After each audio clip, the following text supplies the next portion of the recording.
Divine sign దైవ సంకేతం ఆదివారం ఆగస్టు 3, 2025. దేవుని నుండి ఒక సూచన. సామెతలు 4:24. మూర్ఖపు మాటలు నోటికి రానియకుము, పెదవుల నుండి కుటిలమైన మాటలు రానియకుము.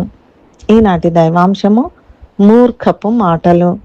సామెతలు 10:32. నీతిమంతుని పెదవులు ఉపయుక్తములైన సంగతులు పలుకును, భక్తిహీనుల నోట మూర్ఖపు మాటలు వచ్చును. దేవుడు మన నోటిని ఆయన వాక్యాన్ని ఉచ్చరించడానికి, సువార్తను పంచుకోవడానికి, ఆయన వాక్యంపై అవగాహనను పెంచుటకై, ఎవరినైనా ప్రోత్సహించుటకై ఉపయోగించాలని ఆశిస్తున్నాడు. మన మనస్సులను మనం దేనితో నింపుకుంటామో వాటినే మాట్లాడతాము. చెడును నింపితే చెడును, మంచిని నింపితే మంచిని మాట్లాడుతాము. మన హృదయాన్ని దైవవాక్యంతో నింపుకున్నప్పుడు దైవిక సంతృప్తి కలిగి ఉంటాం.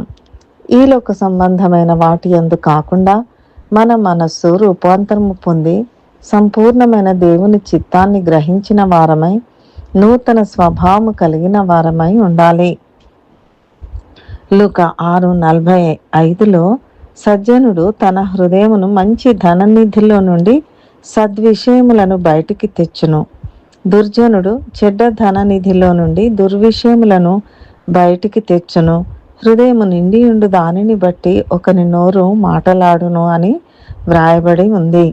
అదేవిధంగా రోమా 12:2లో మీరు ఈ లోక మర్యాదను అనుసరింపక ఉత్తమమును సంపూర్ణమునయున్న దేవుని చిత్తమేదో పరీక్షించి తెలుసుకొనున్నట్లు మీ మనస్సు మారి నూతన మగుట వలన రూపాంతరము పొందుడి అని వ్రాయబడి ఉంది.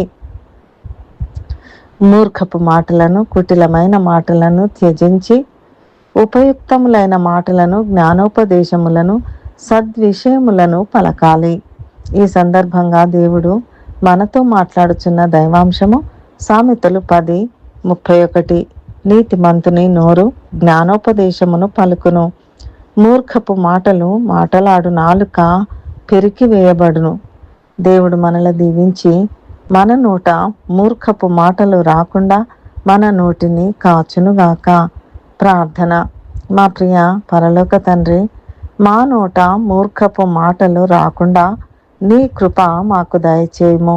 యేసునామములో ప్రార్థిస్తున్నాము తండ్రి, ఆమెన్.